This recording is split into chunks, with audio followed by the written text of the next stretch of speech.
الحمد لله الحمد لله الذي جعل دعوة إلى الهدى والدلالة على الخير والنصيحة للمؤمنين. أشهد أن لا إله إلا الله وحده لا شريك له،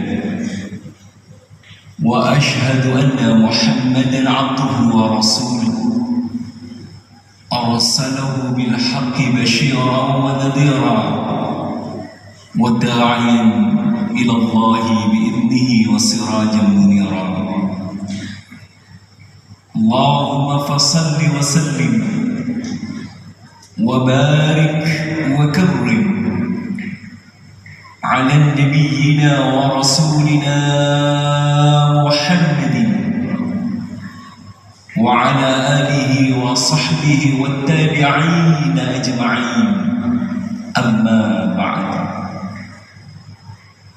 فيا عباد الله، أوصيكم ونفسي بتقوى الله وطاعته لعلكم تفلحون.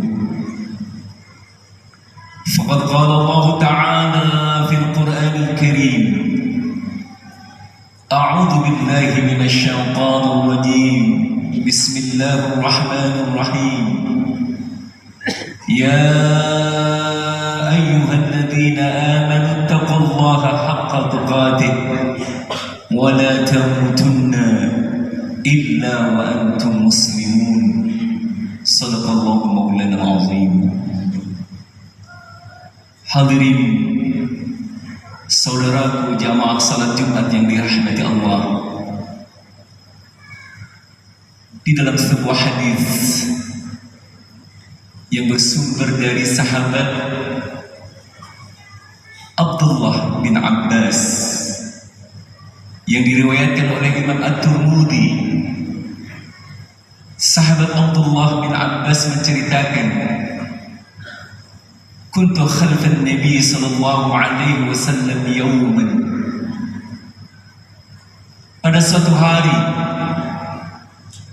aku pernah berada di belakangnya Rasulullah sallallahu alaihi wasallam. Ketika itu baginda Rasulullah sallallahu alaihi wasallam menyampaikan beberapa nasihat-nasihatnya kepada sahabat Abdullah bin Abbas itu.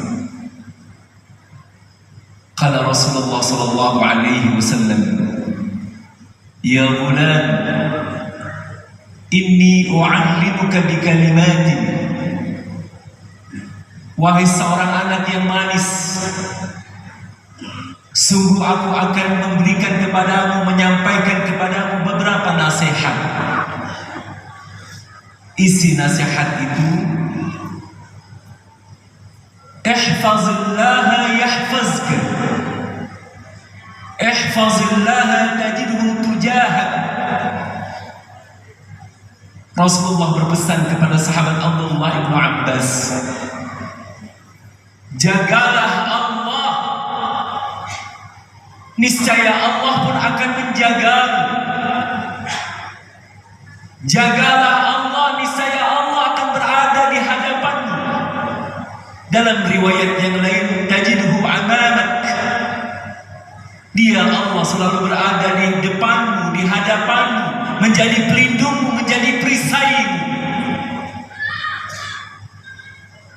Saudaraku yang dirahmati Allah Subhanahu wa ta'ala, lalu bagaimana cara kita menjaga Allah?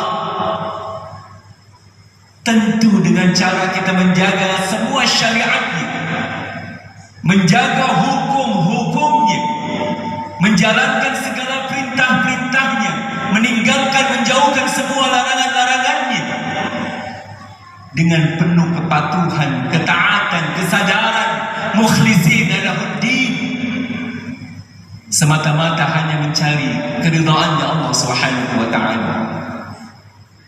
Maka jaminan dari Rasulullah sallallahu alaihi wasallam, siapa saja yang menjaga hukum-hukum Allah, menjaga syariatnya, menjaga segala perintah-perintahnya, yakinlah bahwa Allah selalu akan menjaga dirinya. Mereka berada dalam perlindungan dan pemeliharaannya Allah Subhanahu wa ta'ala. Kemudian Rasulullah menambahkan nasihatnya, wa idza sa'alta fas'alillah wa idza ista'anta fasta'in billah. Kalau engkau mau meminta, kalau engkau memohon pertolongan, maka mintalah pertolongan hanya kepada Allah Subhanahu wa ta'ala. Saudaraku yang dirahmati Allah, ketika kita mengucapkan kalimat tauhid, la ilaha illallah, bukan hanya saja kita mengartikan tiada Tuhan selain Allah, tapi kita memaknai makna la ilaha illallah itu, hujamkan di dalam hati kita dengan penuh keyakinan, ya Allah, tidak ada yang menjadi sandaran dalam hidup ini kecuali Engkau ya Allah. Tidak ada yang kumintai pertolongannya kecuali Engkau ya Allah. Tidak ada yang memberikan perlindungan dan pertolongan kecuali Engkau ya Allah. Tidak ada yang menyembuhkan segala macam penyakit yang ada di dalam tubuhku kecuali Engkau ya Allah. Tidak ada yang memberikan jalan keluar dari segala kesulitan yang kuhadapi kecuali Engkau ya Allah. Maka pesan Rasulullah, wa idza sa'alta fas'alillah, kalau ingin memohon, ingin berdoa,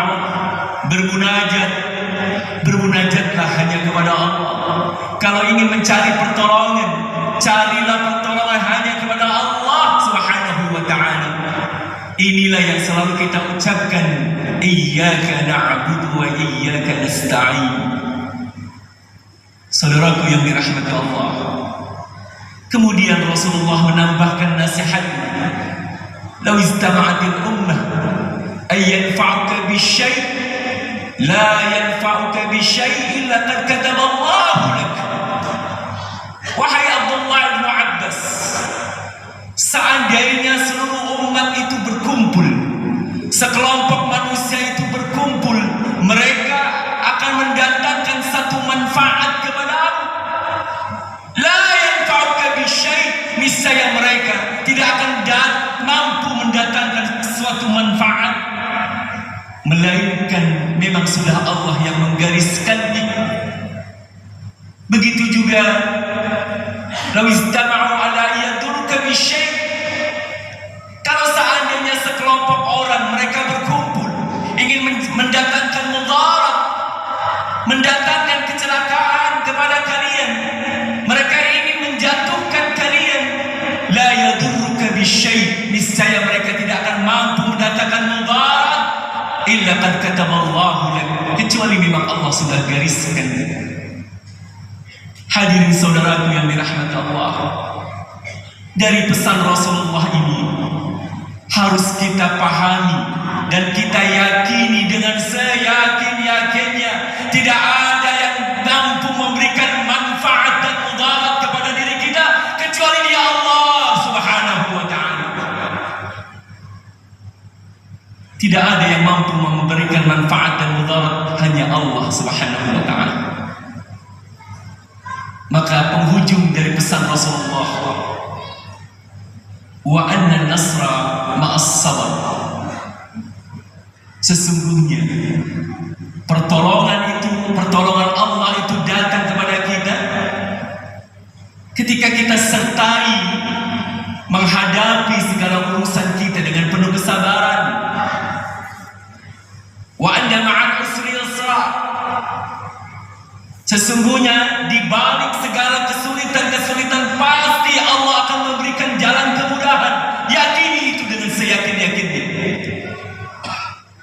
Tidak akan datang kepada kita satu pertolongan kecuali kita bersabar menunggu datangnya pertolongan Allah itu, dan yakini dengan seyakin-yakinnya dari setiap kesulitan-kesulitan yang kita hadapi, pada akhirnya Allah akan memberikan kita kemudahan. Terakhir dari pesan Rasulullah itu, ta'arraf ilallahi firraha ya'rifka fissiddah. Kenalilah Allah sewaktu kamu dalam keadaan senang, dalam keadaan sehat ingat Allah, dalam keadaan kelapangan ingat Allah. Ketika banyak kemudahan-kemudahan kita harus ingat Allah. Maka janji Rasulullah, ya'rifka bisyiddah, satu saat nanti ketika kamu berada dalam kesulitan, dalam kesusahan, percayalah, pasti Allah pun akan mengingatmu. Ketika kita lupa dalam keadaan senang, boleh jadi Allah pun akan lupa ketika kita dalam keadaan kesulitan. Inilah pesan Rasulullah SAW. Beliau bukan hanya menasihati Abdullah bin Abbas, tapi nasihat ini pun tertuju untuk kita selaku umatnya Rasulullah SAW.